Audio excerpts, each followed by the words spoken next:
মানে ব্যবসায়ীরা আমাদের স্বাস্থ্য ঠিক করবে, ডাক্তাররা না। আর যে ডাক্তার আমার স্বাস্থ্য ঠিক করবে সেও কিন্তু ব্যবসায়ী। তার কাছে মানুষের দেহটা একটা নতুন একটা কি একটা আয় করবার একটা নতুন ক্ষেত্র, মানুষের শরীর হয়ে গেছে এটা একটা টাকা কামাবার একটা নতুন এলাকা। এই হচ্ছে অবস্থা।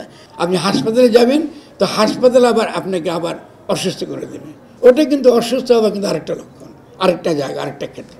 ফলে দেখা যাচ্ছে এই কমিশনের যে রিপোর্টটা আমরা পেয়েছি এখানে এমন কোনো দিক নির্দেশনা আমরা পাই না যেই দিক নির্দেশনাটা আমরা একটা নতুন স্বাস্থ্য ব্যবস্থা সম্পর্কে আমরা চিন্তা করতে পারি এবং নতুন স্বাস্থ্য ব্যবস্থা গঠন করবার একটা পথ বা একটা কৌশল বা একটা পদক্ষেপ আমরা আরম্ভ করতে পারি। কারণ এখানে স্বাধীনতা, কিছু কিছু ব্যক্তি স্বাধীনতা, ব্যক্তির মর্যাদার প্রশ্নটা এসছে এবং শ্রম কমিশনের রিপোর্টে কিছুটা এসছে। আর বাকি সমস্ত রিপোর্টগুলো এসেনশিয়ালি আমরা যারা ওয়ার্ল্ড ব্যাংকে, IMF-কে, UNDP-কে যেসব টেকনিক্যাল রিপোর্ট দেই সরকারি, ওই টেকনিক্যাল রিপোর্ট, এই টেকনিক্যাল রিপোর্ট তো আপনার অবভিয়াসলি তথাকথিত এত বড় গণ অভ্যুত্থান পরে এতগুলো শহীদ হওয়ার পরে এই টেকনিক্যাল রিপোর্টের জন্য কিন্তু আমরা এতগুলো মানুষ জীবন দেইনি। আমাদের জীবন দিতে হয়েছে স্বাস্থ্য বলতে আমরা কী বুঝি এই প্রশ্নটা নতুন করে তোলার জন্য, ওষুধ বলতে আমরা কী বুঝি এটা নতুন করে বোঝার জন্য। একটু আগে আপনি শুনেছেন টোবাকো সম্পর্কে, তামাক সম্পর্কে। সারা দেশকে আপনি তামাকে বিষাক্ত করে দিচ্ছেন। আমাদের যেগুলো খাদ্য উৎপাদনের ক্ষেত্রগুলো নিয়ে গেছে তামাক কোম্পানি। আপনি বাচ্চাদের যারা পরিবারের সমস্ত পরিবারকে ওই তামাকের যে এটাকে শুকাবার জন্য, তামাকের এটাকে কিউরিং, এটা করার জন্য তাদের 24 ঘন্টা আগুনের কাছে বসে থাকতে হচ্ছে, বাচ্চারা স্কুলে যেতে পারছে না। ঠিক আছে, আমরা অসুখ দেখছি নিকোটিন যেটা হয় তামাকের, টোবাকোর মধ্যে, এই নিকোটিন তারা কিন্তু কনজিউম করছে। এখান থেকে যে খরচ, এখানের কারণে স্বাস্থ্যের যে পরিমাণ ক্ষতি হচ্ছে জনগণের, তার চেয়ে অনেক কম তথাকথিত কোম্পানিগুলো ট্যাক্স দিচ্ছে। কিন্তু সরকার যখন তথাকথিত রাজস্বের কথা বলে এই ক্রমাগত এই সকল ক্ষতিকর কোম্পানিগুলোকে টিকিয়ে রাখছে, এটা হচ্ছে বেসিক কোশ্চেন। যেখানে এই ধরনের কোম্পানিগুলোকে শুধুমাত্র বন্ধ করে দেওয়া না, রীতিমতো শাস্তি দেওয়া উচিত যে জনগণের স্বাস্থ্য ক্ষতির তারা কারণ, এটা না করে তারা কিন্তু পুরস্কৃতি করছে। একটু আগে আমি শুনেছেন আকিজ কোম্পানির কথা, আপনার শুনেছেন। এখানে কনফ্লিক্টস অফ ইন্টারেস্টটা অত্যন্ত ভিজিবল। একটা না, 3-4টে মন্ত্রণালয় কিন্তু এই ধরনের আপনার এই কোম্পানি কিন্তু কর্পোরেশনের কাছে দিয়ে দিচ্ছে। কেন এটা ঘটছে? এটা ঘটছে তার জন্য হলো যে আমাদের সমাজে একটা অসম্ভব রকম ক্রিটিক্যাল চিন্তার মারাত্মক রকম অভাব আছে এবং আমাদের রাজনৈতিক দলগুলোর এই ক্রিটিক্যাল চিন্তার মারাত্মক অভাবের জন্য আমরা এই এত বড় গণ অভ্যুত্থানের পরে আমরা এই সুযোগটুকু আমরা নিতে পারিনি যে আমাদের স্বাস্থ্য নিয়ে আমাদের কথা বলতে হবে নতুন করে। কারণ স্বাস্থ্য বলতে মেডিকেলাইজেশন বোঝায় না। এখন স্বাস্থ্য বলতে কি বোঝায়? স্বাস্থ্য বলা মানে হলো যে এই কোম্পানিগুলোর ওষুধ বিক্রির একটা নতুন ইনভেস্টমেন্ট ক্ষেত্র, এটি হলো স্বাস্থ্য। আপনি এখান থেকে বাইরে যাবেন, আপনি দেখবেন যে 10টা দোকানের মধ্যে দেখবেন 5টা দোকানই খালি ওষুধের দোকান, তার মধ্যে 70% কিন্তু বাজে ওষুধ, কোনো দরকার নেই। আর যতগুলো আপনি এই দেখবেন এই ডাক্তার বা যেসব ডাক্তার প্র্যাকটিস করছে, আমাদের অত্যন্ত সম্মানিত যথেষ্ট ডাক্তাররা আছে, তারা লড়াই করে গেছেন দীর্ঘকাল। স্বাস্থ্য বলতে আমরা কী বুঝি, নতুন করে স্বাস্থ্য নিয়ে আমাদের চিন্তা করতে হবে। এই মেডিকেলাইজেশনটা, এটাকে স্বাস্থ্য বলে না। হাসপাতাল বসালে স্বাস্থ্য বলে না। তার সঙ্গে যুক্ত হয়েছে একটা লুটেরা এবং মাফিয়া শ্রেণী। তারা স্বাস্থ্য সংক্রান্ত কোনো কাজ করতে বসলেই তারা প্রথম কি করবে জানেন? ইনফ্রাস্ট্রাকচার, বিল্ডিং বানানো। তো গ্রামে গ্রামে গেলে দেখবেন সব বিল্ডিং সব খালি, ওখানে কোনো ডাক্তার নাই, নার্স নাই, ওষুধ নাই, কিছু পাওয়া যায়, খালি বিল্ডিং। আবার অন্যদিকে এতটা বছর চলে গেছে, এই কিছুদিন আমি নার্সলেটের সম্মেলনে আমি কথা বলে এসেছি আপনার রাজশাহীতে। এখানে নার্সরা যদি কোনো অ্যাপ্লাই করতে চায় তাদের বিদেশে যাবার রেজিস্ট্রেশনের জন্য, এখান থেকে কয়েক লক্ষ টাকা খরচ করে তাদের যেতে হয় ইন্ডিয়াতে অথবা মালয়েশিয়াতে। এগুলো না, নার্স যে স্বাস্থ্য ব্যবস্থার অত্যন্ত ইন্টিগ্রাল একটা অংশ। স্বাস্থ্য মানেই প্রথমত কিন্তু নার্সিং। অদ্ভুত ব্যাপার, আমার প্রত্যেক কিন্তু ভুলে গেছে এগুলো। স্বাস্থ্য মানে কিন্তু নার্সিং, আর সে পরিবারে করেন বা পরিবারের বাইরে করেন।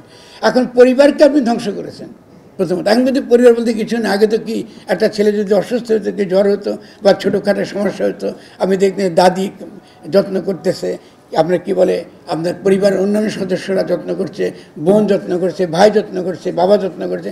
পরিবারের কোনো ভূমিকা নাই, পরিবারকে ইগনোর করা। স্বাস্থ্য মানে হলো পরিবারের কাছ থেকে রোগীকে বিচ্ছিন্ন করে নিয়ে এসে আপনাকে ঢোকানো একটা হাসপাতালের মধ্যে, যেখানে আপনি কী করবেন, আপনি ওই কিছু হলে আপনাকে ওই কী বলে ইন্টেন্সিভ কেয়ার ইউনিট ঢুকে দিবেন টাকা ব্যবসা কামানোর জন্য।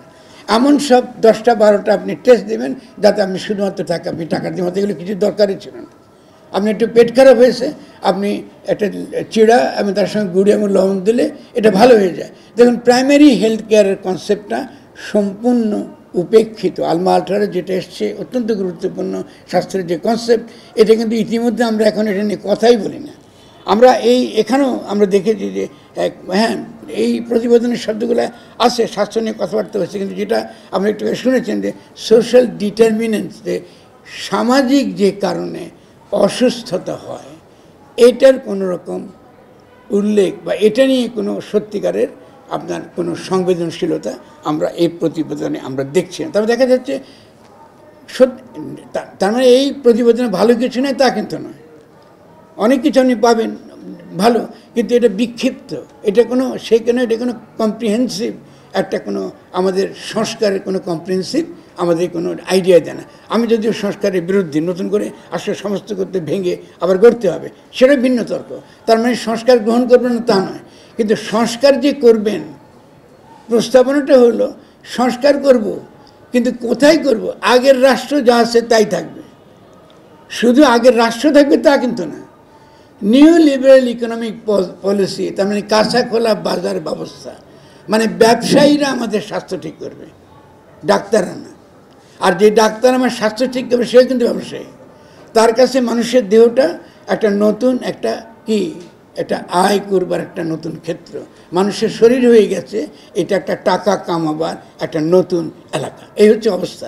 ফলে যদি আপনি এই নিউ লিবারেল ইকোনমিক পলিসি, কাঁচা খোলা অবাধ বাজার ব্যবস্থার আপনি সমালোচনা না করেন আপনার এই কমিশনের রিপোর্টে, যে আমাকে বেরিয়ে আসতে হবে যে তথাকথিত বেসরকারীকরণের নামে যেভাবে আমরা কোম্পানির কাছে এতকাল তুলে দিয়েছি আমাদের সমস্ত ক্ষেত্রগুলো, আমাদের কৃষিক্ষেত্র, আমাদের ওষুধ ক্ষেত্র, আমাদের স্বাস্থ্য বলুন, সমস্ত কিছু আমরা তুলে দিয়েছি। এই যে তুলে দেওয়ার নীতি থেকে তো আপনাকে সরে আসতে হবে। এত বড় গণঅভ্যুত্থানের পরে আপনি যদি প্রত্যেকটা কমিশনের রিপোর্ট দেখেন, আপনি পাবেন না খুঁজে যে কেন বাংলাদেশ গরিব, কেন বাংলাদেশে এই দুর্দশা, কেন বাংলাদেশে এনসিডি এখন 67%, আমাদের বেড়েছে 69 মতান্তরে। মানে এনসিডি কি বুঝেন আপনারা? আমি জানি না, হয়তো নিশ্চয়ই আমরা সকলে বুঝি। আমি কীভাবে দৃশ্যতা এভাবে প্রশ্ন করা আপনাদেরকে। নন কমিউনিকেবল ডিজিজ, মানে নন কমিউনিকেবল ডিজিজের মানে হলো এখন কিন্তু আগের শুধুমাত্র ওই যে ব্যাকটেরিয়া এফেক্ট হয়েছেন, কি আপনার জল বসন্ত হয়েছে, কি আপনার হাম হয়েছে বা ডায়রিয়া হয়েছে, এখান থেকে হচ্ছে না, জীবাণু থেকে হচ্ছে না, খাদ্য ব্যবস্থা থেকে হচ্ছে, কৃষি ব্যবস্থা থেকে হচ্ছে, আপনার সমাজে স্ট্রেস। আপনি দেখবেন তরুণ ছেলেরা আত্মহত্যা করে, এটা তো আপনি দেখেছেন। আমি জানি না রিপোর্টে আত্মহত্যা সুইসাইড নিয়ে কোনো আছে কোনো আমি মনে পড়ছে না।